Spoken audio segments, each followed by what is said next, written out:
आज का हमारा विषय है एंटी ड्रोन सिस्टम। ये क्या है और ये काम कैसे करते हैं, इसको समझते हैं। तो देर ना करते हुए चलिए वीडियो शुरू करते हैं।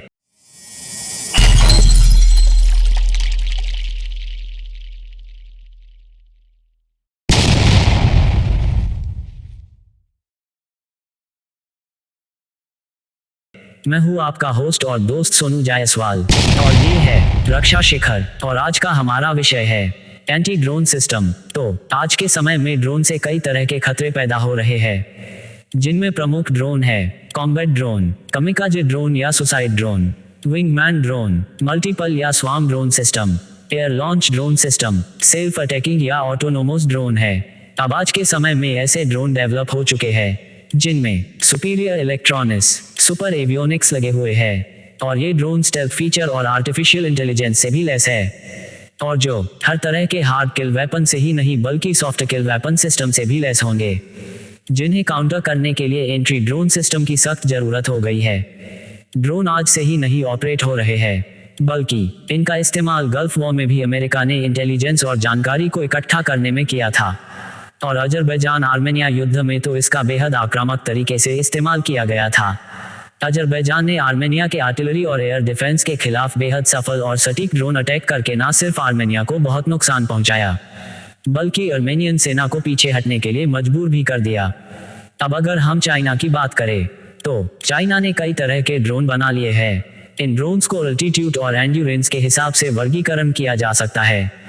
इसे इस हिसाब से समझा जाए कि मीडियम अल्टीट्यूड की ऊंचाई 20,000 से लेकर 50,000 फीट और हाई अल्टीट्यूड 60,000 फीट से ज्यादा की ऊंचाई होती है, और एंड्योरेंस 24 से 32 घंटे तक की होती है। अब चाइना ने मेल ड्रोन यानी कि मीडियम अल्टीट्यूड लॉन्ग एंड्योरेंस में कई तरह के वैरायटी के ड्रोन्स को डेवलप कर लिया है, जिनमें मुख्य VZK, JJ1, JJ2 और हाई अल्टीट्यूड में ES-03, WZ-07 और विंगलूम ड्रोन है। इन सब में विंगलूम ड्रोन अमेरिकन प्रेडिएटर और MQ-9 रिपर ड्रोन के बराबर का ड्रोन है।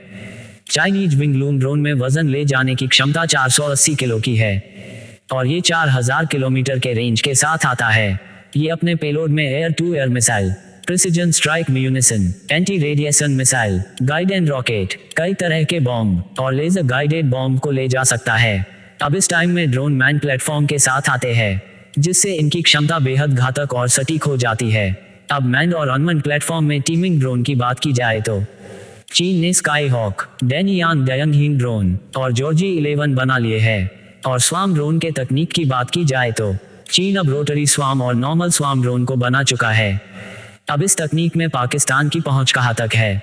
पाकिस्तान इस टाइम में फर्स्ट जनरेशन के इंटेलिजेंस और सर्विलांस ड्रोन को इस्तेमाल कर रहा है, जिनमें बाज, याकूब, जासूस इत्यादि नाम के ड्रोन है। अभी कुछ सालों पहले तक पाकिस्तान खुद से ड्रोन डेवलप नहीं कर पाया था, और उसने बड़ी मात्रा में दूसरे देशों से ड्रोन को खरीद कर अपने फ्लीट में शामिल कर लिया है। लेकिन अचानक 2009 में एक घटना घटी, जिसमें अमेरिकन ड्रोन MQ-9 प्रेडिएटर अपने डेवलपमेंटल ट्रायल में गिर गया, जिसे देखकर चाइना ने अपना CH-3 ड्रोन डेवलप कर लिया, जिसे बाद में बुर्राक नाम दिया गया। बुर्राक ड्रोन की range 1000 kilometre, speed 250 kilometre, service ceiling 750 metre की है, और ये अपने साथ air to air missile, precision strike munition, anti radiation missile, guide and rocket, कई तरह के बॉम्ब और लेजर गाइडेड बॉम्ब को ले जा सकता है। इसके आ जाने के बाद ड्रोन्स की कॉम्बैट कैपेबिलिटी बहुत आगे आ गई, और अब चीन और पाकिस्तान साथ मिलकर ड्रोन्स को डेवलप करने लगे हैं। ये ड्रोन्स एक्टिव सीकर और इलेक्ट्रो ऑप्टिकल डिवाइस से लैस होंगे, जिससे कभी भी भविष्य में इन देशों से युद्ध की स्थिति में हमारे मिलिट्री एसेट्स खतरे में पड़ सकते हैं, जो हमारे देश के लिए एक बड़े खतरे को पैदा कर देंगे। अब इन ड्रोन्स को सर्विलांस कैसे किया जाए? इसके लिए 4 मुख्य तकनीक को अपनाया जाता है। पहला राडार, इसे राडार के जरिए ट्रैक किया जा सकता है। दूसरा इलेक्ट्रो ऑप्टिकल कैमरे के जरिए इसे विजुअल देखा जा सकता है। तीसरा ऑडियो के जरिए इसके अकॉस्टिक सिग्नेचर को कैच किया जा सकता है। चौथा RF सिग्नल्स के जरिए इन्हें ट्रेस किया जा सकता है। अब बात आती है कि इन ड्रोन्स को काउंटर कैसे किया जा सकता है।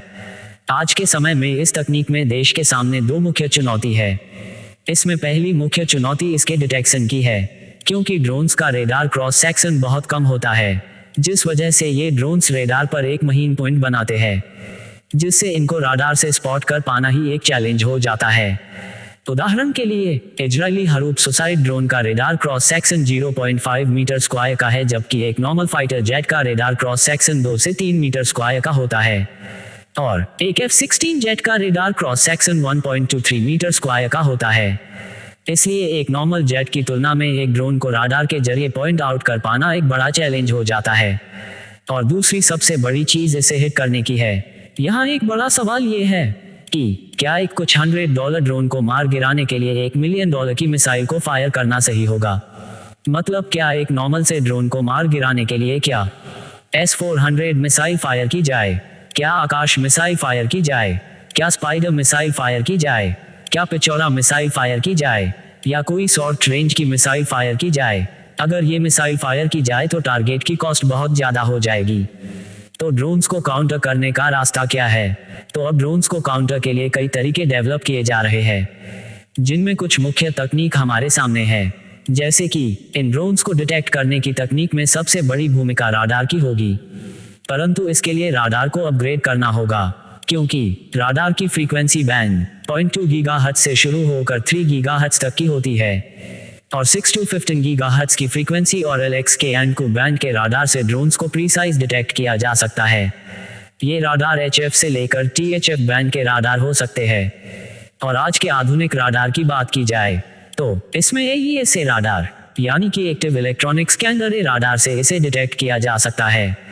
लेकिन ऐसे राडार होने के बाद भी ड्रोन्स की सटीक और सही लोकेशन को पता करने के लिए राडार एक पूर्ण समाधान नहीं है। अब राडार के बाद इन ड्रोन्स को डिटेक्ट करने के लिए इलेक्ट्रो ऑप्टिकल सिस्टम लगाए जा सकते हैं। अब ये इलेक्ट्रो ऑप्टिकल सिस्टम क्या है? इलेक्ट्रो ऑप्टिकल सिस्टम में एक डे कैमरा, नाइट कैमरा, एक लेजर रेंज फाइंडर और एक प्रोसेसिंग डिवाइस इनबिल्ट होते हैं।